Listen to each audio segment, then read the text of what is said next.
I bought a GH5 when it was released in March 2017. After 2.5 years, it surely must be time to upgrade. Or is it? For me, making corporate films, I have a bunch of specific needs that this mighty mirrorless delivers. So let's stop going giddy over full frame cameras and really dive into what I would consider to be the 7 reasons to keep hold of a GH5 or even buy one. First off, let's consider the price. When this puppy first came out, it was £1,650 and now you can buy it for £1,150. So let's look at something comparable, like the Blackmagic Pocket 4K or the Fuji X-T3. They're both fantastic cameras at a similar price point, but for me, the GH5 is just a bit more versatile. Let me give you the deeds. As far as codecs and frame rates go, the GH5 knocks it out the park, recording in both 8-bit and 10-bit video. With variable frame rates in 4K up to 60 and in Full HD up to a whopping 180 frames per second. And it does this using the very efficient H.264 and slightly newer H.265 codecs. Speaking of which, that H.265 codec is used to good measure in the anamorphic mode. Yes, this camera can record in an anamorphic mode or using just a standard lens with an image size up to 4992 by 3744 pixels. Yes, a massive image at 200 megabits per second in 10-bit. Now, if you're worried about whether you'll be able to edit those, if you've got a fairly new Mac with a T2 chip, yes, you can. And those files will edit like. One of the headline features of the GH5 and my primary reason to upgrade from my GH4 is the fact that this camera records 10-bit 422 files. That's exceptional colour fidelity. We're talking billions of colours, and these recordings are captured and stored in very efficient small file sizes which work flawlessly with my editor of choice, Final Cut Pro 10. Now, whilst the Blackmagic and Fuji cameras both record 10-bit as well, the Blackmagic records 10-bit 422 but in ProRes, and ProRes is a much more data hungry codec, and that means if you're going to use it, you're going to spend more money buying hard drives.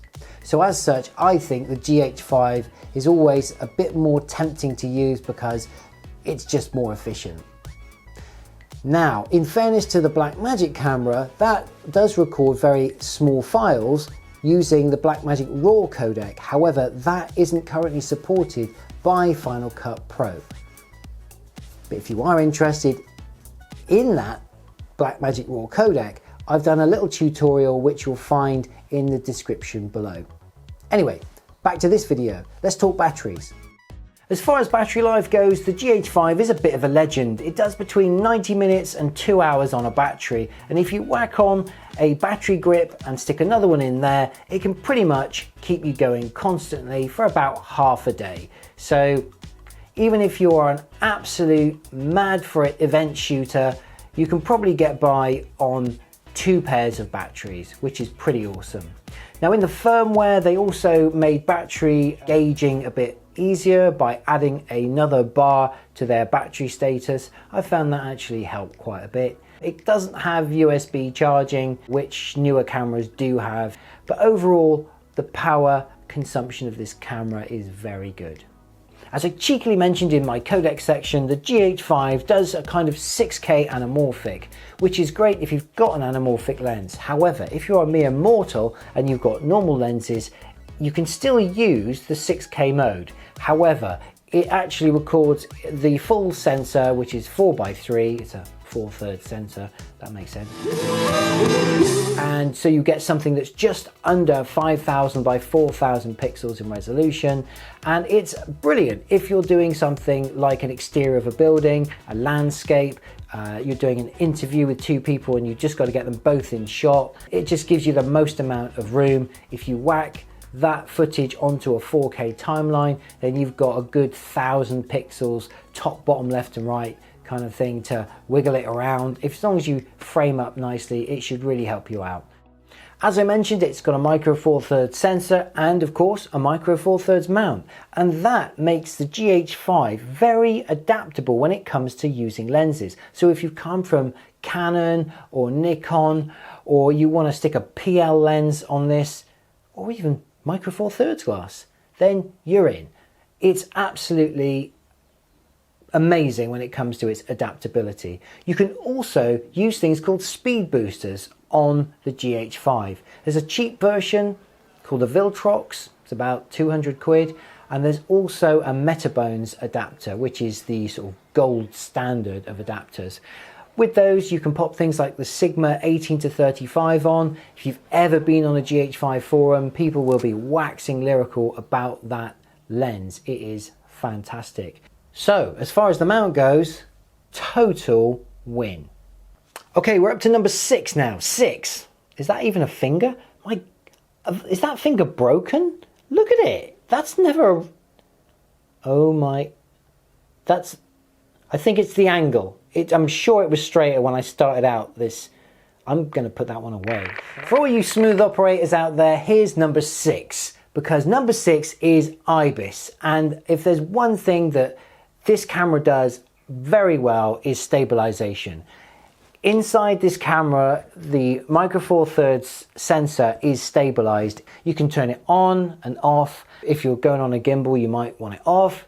But for the most part, if you use a micro four thirds lens, which is stabilized, and one that will work in tandem with it, you get even better stabilization. It just means if you're going handheld, using this for events or something like that, where you know you've got to go handheld, run and gun it, this thing just is brilliant. It is so good. And lenses that aren't stabilized, obviously you've got the inbuilt body stabilization, the I.B.I.S. That is amazing. It just means you can use lenses like the Sigma 18-35, or if you've gone on eBay, you can pick up some cheap like Minolta lenses, like a 50mm 1.7 is something like 30 quid or something like that. And it's a lovely old lens, great character, you know, very affordable. It just means if you buy this camera, you can just shell out a few extra quid, get yourself started and have some fun, shoot some shallow depth of field with micro four thirds. Who knew? There you are. Don't necessarily need a full frame camera for that. The other wonderful thing about the GH5 I.B.I.S is that beyond the regular operation mode, it also has this I.S lock mode. And that means that the camera will basically try and behave like it's on a tripod. So if you've got a long lens on it, you're shooting, you know, a few hundred yards away, something like that, and trying to keep it still, it will do wonders for your stabilization. It just takes it to another level. So that's something else to bear in mind, which is quite different. Things like the Blackmagic, no stabilization, although you wouldn't expect it in a cinema camera. And on the X-T3, no in-body stabilization, just a bit on the lenses. So in terms of running and gunning and giving you the most options, the GH5 is, for me, the camera to go with. Okay, so we've come to the end of the list. Number 7, whatever could it be? What's the great thing about this camera that the Blackmagic Pocket 4K, the X-T3 and a bunch of other cameras don't have? It's one of these! A flippy screen! For flip's sake! That, look, it does it. It actually flips. You can see yourself when you talk. I know Canon cameras have had this a while, but it's got a flippy screen. Ta-da! There are fireworks coming out of my head. Surely there must be. This is amazing. It's got, oh, I just want to flip it one more time. Look, it does that as well. Flip, flip, flip. Flipping heck. I go out on shoots and I've got several cameras, so a flippy screen is an absolute must. Full disclosure, I do own a GH5 and I do own a Blackmagic Pocket Cinema 4K. I do not own a Fuji X-T3, although I know enough people who do, and the reviews on it to really give it a fair crack of the whip when compared to the GH5. So, in no particular order, here are some things that those other cameras have that the GH5 does not. Now, even though the GH5 has had several very impressive firmware upgrades when it comes to the autofocus, it's still not as good as the X-T3. So if that is a massive priority to you, more important than all the other things I mentioned, then the X-T3 might be worth looking at. As far as the focus goes on the Blackmagic, it doesn't have an autofocus, but it does have one touch focus, which is really useful and it works well. When it comes to focus, you can zoom in whilst recording on the Blackmagic Pocket Cinema 4K. Once you start recording with the GH5, you can't punch into focus. You can punch into focus, set focus, before you record, but once you're recording, you can't just tap in, just check eyeballs and things like that are all nice and sharp.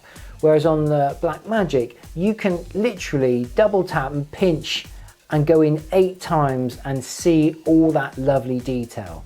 And that is such an important feature, and one which the GH5 it sorely lacks. Thank you. There's some cream if you're sorely lacking, I'm sure.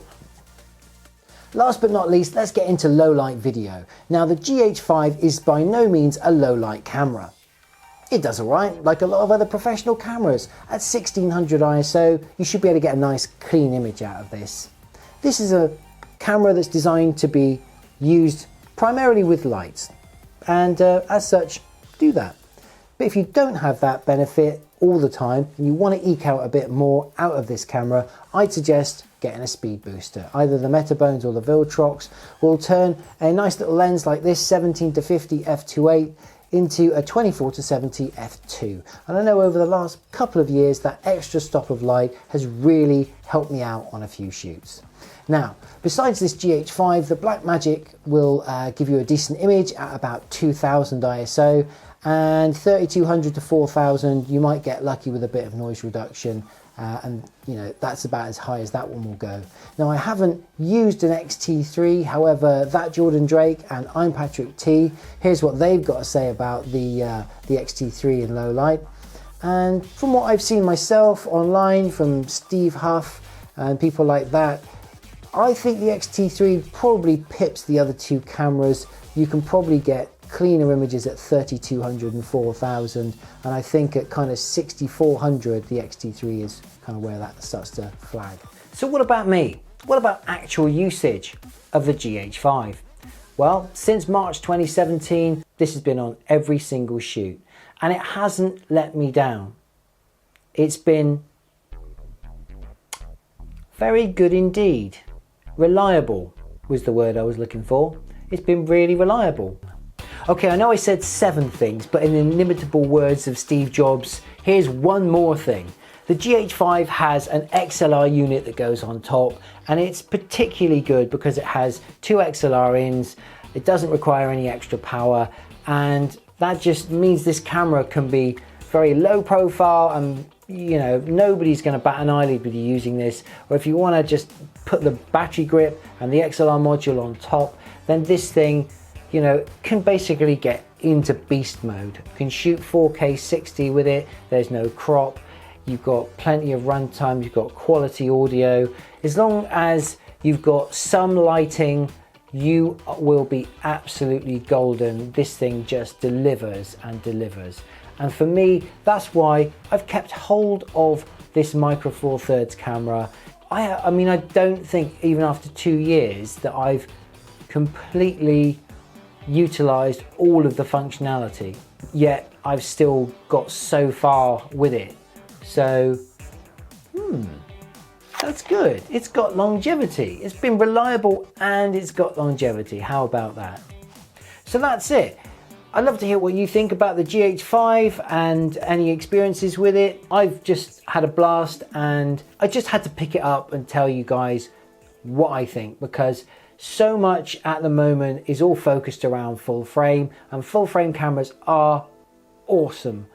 But I just think when it comes to a smart business decision, if you know the kind of things you're going to be making, if you've got lights, There's still life in the old girl yet. See? Love. It's just pure love. Let's open the I/O door and make it. There you are. Seal the deal. We're practically married now. How can I ever get rid of you? Huh? I think that's it. Okay, until next time, like, subscribe to this channel. It all really helps. Feel free to follow us and make comments. That'd be awesome. Until next time, I'm Adam Loretz. See ya.